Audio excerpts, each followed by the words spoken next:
ভারতের প্রধানমন্ত্রী নরেন্দ্র মোদীর শপথ অনুষ্ঠানে যোগ দিতে নয়াদিল্লি পৌঁছে গেছেন প্রধানমন্ত্রী শেখ হাসিনা। রোববার সন্ধ্যায় টানা তৃতীয়বারের মতন ভারতের প্রধানমন্ত্রী হিসেবে শপথ নেবেন নরেন্দ্র মোদী।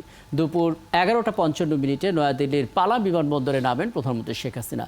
সেখানে তাকে স্বাগত জানান বাংলাদেশের হাই কমিশনার মোস্তাফিজুর রহমান এবং ভারতের সরকারের উচ্চ পর্যায়ের একটি প্রতিনিধি দল। রোববার সন্ধ্যায় শপথ অনুষ্ঠানে যোগ দেবেন শেখ হাসিনা। এরপর তিনি নরেন্দ্র মোদীর সঙ্গে দ্বিপক্ষীয় বৈঠকও করবেন। বৈঠক শেষে যোগ দেবেন ভারতের রাষ্ট্রপতি আয়োজিত নৈশভোজে। এর আগে সকাল 10:15টার পরে শাহজালাল আন্তর্জাতিক বিমানবন্দর থেকে ভারতের উদ্দেশ্যে রওনা হন প্রধানমন্ত্রী। মোদীর শপথ অনুষ্ঠানে অংশ নিচ্ছেন শেখ হাসিনা, মৈজু সহ 7 দেশের নেতারা এবং ইতোমধ্যে প্রধানমন্ত্রী শেখ হাসিনা পৌঁছে গেছেন নয়াদিল্লি, যে খবরটা জানাচ্ছিলাম। তারপরে এই শপথ অনুষ্ঠান আসলে কতটা গুরুত্ব বহন করছে সেটা নিয়েও আলাপ করতে চাই আন্তর্জাতিক সম্পর্ক বিশ্লেষক অধ্যাপক ডক্টর বশির আহমেদ আমাদের সঙ্গে আছেন। জনাব বশির আহমেদ, আপনাকে আমন্ত্রণ জানাচ্ছি। যে রাজনৈতিক প্রেক্ষাপট এখন চলছে সেটা ভূ রাজনীতি হতে পারে, পারস্পরিক রাজনীতি হতে পারে দুই দেশের, প্রতিবেশী দেশের মধ্যে। যেই প্রেক্ষাপটে আমরা চিন্তা করি না কেন, মোদীর এই শপথ অনুষ্ঠান আসলে কতটা গুরুত্ব বহন করছে?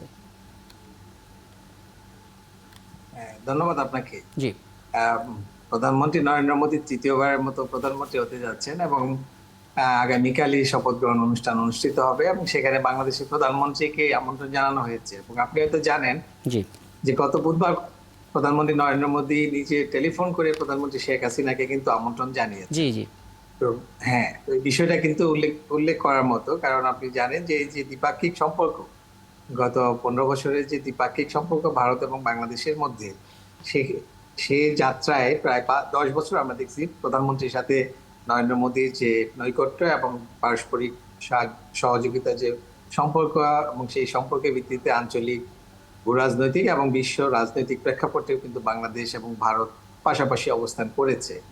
ফলে সেক্ষেত্রে যেহেতু বোঝাপড়ার জায়গাটি আগে থেকে নির্ধারিত, যদিও বাংলাদেশ এবং ভারতের মধ্যে অনেক কিছু চ্যালেঞ্জও আছে, বাংলাদেশ এবং ভারতের অনেক কিছু সমস্যা কিন্তু এখনো মীমাংসিত হয়নি। যেরকম আমরা প্রথমে উল্লেখ করতে পারি যে আমাদের তিস্তার যে পানি বন্টন, সেটা কিন্তু আমরা এখনো বাস্তবায়ন হয়নি। জি, আমরা শুনতে পাচ্ছি। হ্যাঁ, তিস্তার যে পানি বন্টন সেটা এখনো বাস্তবায়ন হয়নি।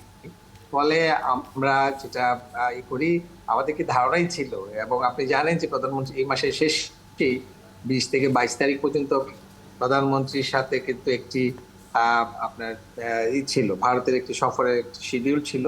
তখন হয়তো আজকে যদি প্রধানমন্ত্রী ভারতে না যেতেন, তখনও কিন্তু একটা সুযোগ ছিল। কিন্তু এই যে এর আগেই আচ্ছা, এখানে ছোট করে একটা বিষয়টি জেনে তারপর আমি এই জায়গা থেকে আবার আলাপটা শুরু করব। আপনাকে থামাচ্ছি, আমি দুঃখিত।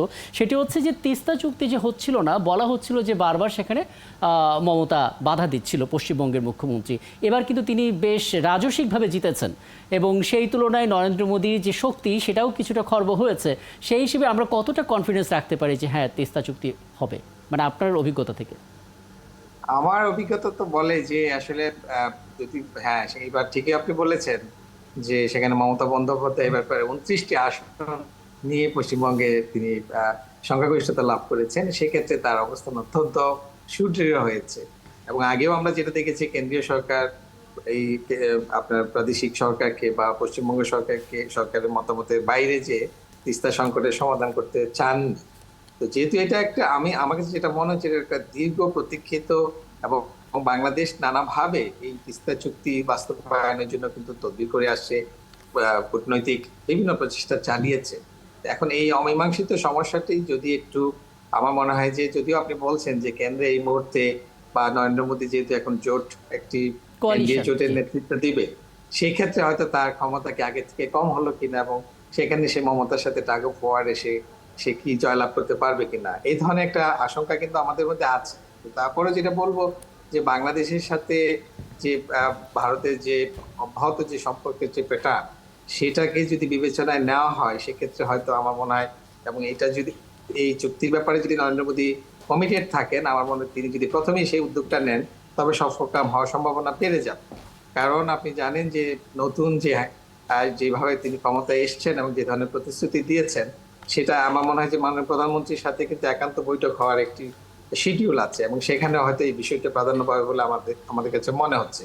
ফলে প্রধানমন্ত্রী নরেন্দ্র মোদী যদি প্রথমেই, আমি যেটা বলছি, কঠিন কাজগুলো যদি প্রথমেই আপনার প্রায়োরিটিতে নেওয়া হয়, সেক্ষেত্রে কিন্তু কঠিন কাজ কঠিন থাকে না। তো আমরা আশা করব ভারতের সাথে বাংলাদেশের যে দ্বিপাক্ষিক সম্পর্ক বা আঞ্চলিক রাজনীতি, ভূ রাজনীতি, বিশ্ব রাজনীতিতে বাংলাদেশের যে এখন উদীয়মান একটি অবস্থা, সেই বিষয়গুলোকে পর্যালোচনা করে হয়তো ভারতের প্রধানমন্ত্রী যদি একটি উদ্যোগ নেন, এবং সেই ক্ষেত্রে হয়তো এটা ফলপ্রসূ হওয়ার সম্ভাবনা আছে। তো চমৎকার। সেই দিক থেকে এই- কিন্তু এই- আমরা আশাবাদী হতে হ্যাঁ, পারি। এই আশাবাদ তো আমাদের দিক থেকেও থাকবে, এই প্রত্যাশা আমাদের দিক থেকেও থাকবে। একটা বিষয় একটু বলবেন, মানে যেটা বলছিলাম যে মোদি এবার এককভাবে সরকার গঠন করতে পারছেন না, বলা চলে একটা কোয়ালিশন সরকার আমরা দেখতে পাচ্ছি ভারতে। যদি সেটা বিবেচনা করি, তাহলে বিগত বছরগুলোতে যে হিন্দুত্ববাদটাকে ব্র্যান্ডিং করা হচ্ছিল, সেটা অযোধ্যা রাম মন্দির স্থাপন থেকে শুরু করে নানা কিছুতে, সেটা থেকে কি এবার কিছুটা হলেও সরে আসবে ভারত? মানে প্রেক্ষাপটের কিছুটা বদল হবে কিনা? আমার মনে হচ্ছে যে হ্যাঁ, সেখান থেকে কিছুটা সরে আসা অবশ্যই একটা ইঙ্গিত আমরা দেখেছি। কারণ আপনি দেখেছেন যে ইন্ডিয়া জোট, বিশেষ করে কংগ্রেস অনেক ভালো করেছে। দক্ষিণে তো অবশ্যই আপনার এই বিজেপির অবস্থা খুব একটা এখনো উন্নতি হয়নি, যদিও এখানে এই মুহূর্তে এনডিএ জোটে চন্দ্রবাবু নাইডু এবং নীতিশ কুমার আছেন। এবং আমি মনে করি নীতিশ কুমার এবং চন্দ্রবাবু কিন্তু আপনার আশ্বস্ত করেছেন মোদীকে, তিনি যতদিন প্রধানমন্ত্রী থাকবেন তারা তার সাথে থাকবেন। সেক্ষেত্রে হয়তো জোট সরকার খুব বেশি আপনার ক্ষমতাহীন হবেন না। কিন্তু যে বিষয়টা আপনি বললেন যে যে এই যে হিন্দুত্ববাদ এবং এই যে এক্সট্রিম ন্যাশনালিজম, এই ধরনের স্পিরিট নিয়ে মোদী যেভাবে আপনার ভারত শাসন করছিলেন, সেই যাত্রায় হয়তো তাকে অনেকটা থামতে যেতে হবে। কারণ এই মুহূর্তে আপনার ভারতের বিরোধী দলের নেতা নির্বাচিত হয়েছেন রাহুল গান্ধী, এবং সেক্ষেত্রে হয়তো ভারতের গণতন্ত্র এগিয়ে যাবে বলে আমার কাছে ধারণা। কারণ কংগ্রেস এবং যে জোট, তারা কিন্তু আপনার বিজেপিকে ছাড়বে না।